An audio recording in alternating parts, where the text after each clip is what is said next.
ಕೂತ್ಕೊಳ್ಳಿ. 16 ಜನ ಆಯ್ತು, ಮತ್ತೆ ಮಾತಾಡಿ. ನಿತ್ಯ ಅವರಾಗ ಮುಗಿಸ್ಲಿ, ಮತ್ತೆ ಮಾತಾಡಿ. ಪ್ರತಿನಿತ್ಯ 16 ಜನ ನಾನು ಮುಖ್ಯಮಂತ್ರಿ ಅಂತದ್ದು ಮುಖ್ಯಮಂತ್ರಿ ಪದವಿಗೆ ಶೋಭೆ ತರಲ್ಲ. ರಾಜ್ಯಕ್ಕೆ ಅನ್ಯಾಯ ಆಗ್ತಾ ಇದೆ. ತೀರ್ಮಾನ ಮಾಡ್ಕೊಂಡು ಬನ್ನಿ.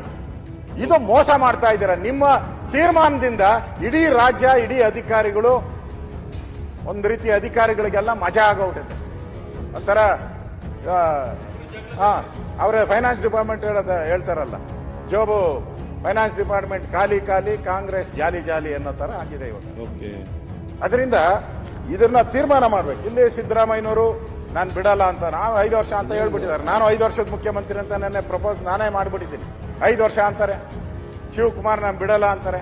ಸತ್ಯ ಅದೇನು ಹೇಳಿದಾರ, ಅದು ಯಾವ್ದು ಹಾಡು, ಮುಂದಕ್ಕೆ ಹೋಗುವ ಏನು ಯಾವ ಸತ್ಯವೇ ನಮ್ಮ ಬಂಧು ಬಳಗ, ಕೊಟ್ಟ ಮಾತನ್ನು ಗೋವಿನ ಹಾಡು ಹೇಳ್ತಾರೆ. ಈ ಗೋವ್ ಯಾರು ಹುಲಿ ಯಾರು ನನ್ಗೆ ಗೊತ್ತಾಗ್ತಾ ಇಲ್ಲ.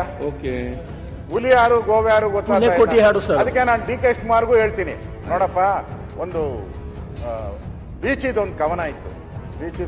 ಇದೆ. ಅದರಲ್ಲಿ ಏನ್ ಹೇಳ್ತಾರೆ, ಅದು ಒಂದು ಬೆಕ್ಕಿಗೆ ಸಿಂಹ ಆಗ್ಬೇಕು ಅಂತ ಆಸೆ, ಬೆಕ್ಕಿಗೆ ಸಿಂಹ ಆಗ್ಬೇಕು ಅಂತ ಆಸೆ. ಅದು ಕೇಳ್ತದೆ ಬೀಚಿ, ನೀನ್ ಫಸ್ಟು ಇಲಿ ಹಿಡಿಯೋದನ್ನ ಬಿಡು, ಆಮೇಲೆ ಸಿಂಹ ಆತೀಯ ಅಂತ ಹೇಳ್ತಾರೆ.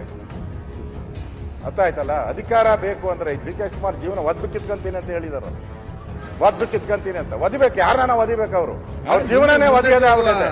ಫಸ್ಟ್ ಟೈಮ್ MLA ಆಗ್ಲಿಲ್ಲ ಅವರು, ಕಾಂಗ್ರೆಸ್ ಪಾರ್ಟಿ ಕೊಡ್ಲಿಲ್ಲ, ಒದ್ದು ಕಿತ್ಕೊಂಡ್ರು. ತಿರ್ಗಾ ಮಂತ್ರಿ ಮಾಡ್ಲಿಲ್ಲ SM ಕೃಷ್ಣ ಅವರು, ಒದ್ದು ಕಿತ್ಕೊಂಡ್ರು. ತಿರ್ಗಾ ಧರ್ಮಸಿಂಗ್ ಅವರಿದ್ರು, ಮಂತ್ರಿ ಮಾಡ್ಲಿಲ್ಲ, ಒದ್ದು ಕಿತ್ಕೊಂಡ್ರು. ಬಿರಿ ಒದ್ದು ಕಿತ್ಕೊಳ್ಳೋದೇ ಅವ್ರ ಜೀವನ ಪೂರ್ತಿ ಒದ್ದು ಕಿತ್ಕೊಂಡ ಆಗಿದೆ. ಅದರಿಂದ ಇಲ್ಲಿ ನಮ್ ತೀರ್ಮಾನ ಆಡ್ಬೇಕು. ತೀರ್ಮಾನ ಆಗಿ ಮುಖ್ಯಮಂತ್ರಿಗಳು ಒಂದು ಸಮರ್ಥ ನಾಟಕಕ್ಕೆ ಒಳ್ಳೆಯದಾಗ್ತದೆ. ಇಲ್ಲಿ ನಾನು ಹೇಳೋದು, ಅವರು ನನ್ನ ಕೊನೆಯಲ್ಲಿ ನಾನು ಇವತ್ತು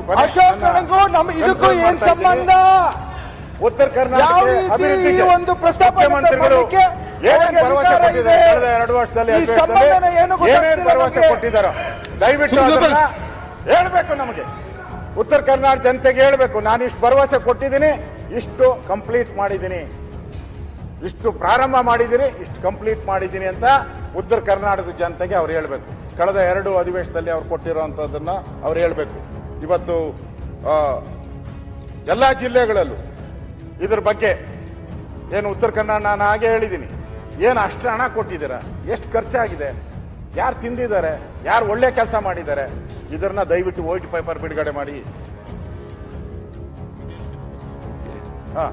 ಭರವಸೆಗಳು ಏನೇನು ಕೊಟ್ಟಿದ್ದೀರಾ ಈಡೇರಿಸೋದ್ರ ಬಗ್ಗೆ. ಯಾಕಂದ್ರೆ ಉತ್ತರ ಕರ್ನಾಟಕದ ನನಗೆ ಗೊತ್ತಿಲ್ಲ, 96% ಕಾಂಗ್ರೆಸ್ ಅವರು ಒಂದು ವೈಟ್ ಪೇಪರ್ ಅನ್ನ ಬಿಡುಗಡೆ ಮಾಡಬೇಕು. ಉತ್ತರ ಕರ್ನಾಟಕಕ್ಕೆ ನಾನು ಏನ್ ಭರವಸೆಯನ್ನ ಕಳೆದ 2 ಅಸೆಂಬ್ಲಿಯಲ್ಲಿ ಕೊಟ್ಟಿದ್ದೆ ಅದನ್ನ ಈಡೇರಿಸಿದ್ದೀನಿ ಅಂತ ಹೇಳಿ ಭರವಸೆಯನ್ನ ಕೊಡಬೇಕು ಅಂತ ನಾನು ಆಗ್ರಹ ಮಾಡ್ತಾ ಇದ್ದೀನಿ.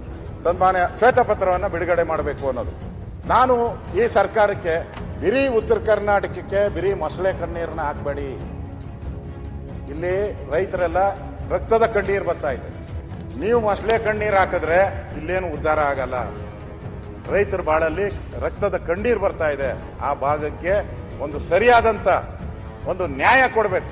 ಕಬ್ಬು ಇರ್ಬೋದು, ಜೋಳ ಇರ್ಬೋದು, ಅವ್ರ ಬೆಳೆಗಳ ಹಾನಿ ಆಗಿರೋಂಥದ್ದು ಇರ್ಬೋದು, ಅವ್ರ ಮನೆಗಳಿಗೆ ಕಳ್ಕೊಂಡಿರೋದಿರ್ಬೋದು, ಅವ್ರ ಶಾಪ ನಿಮಗೆ ತಟ್ಟೈತೆ. ಆ ಶಾಪ ತಟ್ಟಕ್ ಮುಂಚೆ ನೀವು ಎಚ್ಚೆತ್ತುಕೊಂಡು ಉತ್ತರ ಕರ್ನಾಟಕದ ಸಮಸ್ಯೆಗೆ ಈ ಅಧಿವೇಶನದಲ್ಲೇ ತಾವು ಉತ್ತರ ಕೊಡುವಾಗ ಈ ಶ್ವೇತಪತ್ರವನ್ನ ಬಿಡುಗಡೆ ಮಾಡಿ ಉತ್ತರ ಕೊಡಬೇಕು ಅಂತ ಹೇಳಿ ನಾನು ಆಗ್ರಹವನ್ನ ಮಾಡ್ತಾ ಇದ್ದೀನಿ ಅಧ್ಯಕ್ಷರೇ. ಆ ಆಗ್ರಹದೊಂದಿಗೆ ಮುಖ್ಯಮಂತ್ರಿಗಳು ಕೊಡಬೇಕು.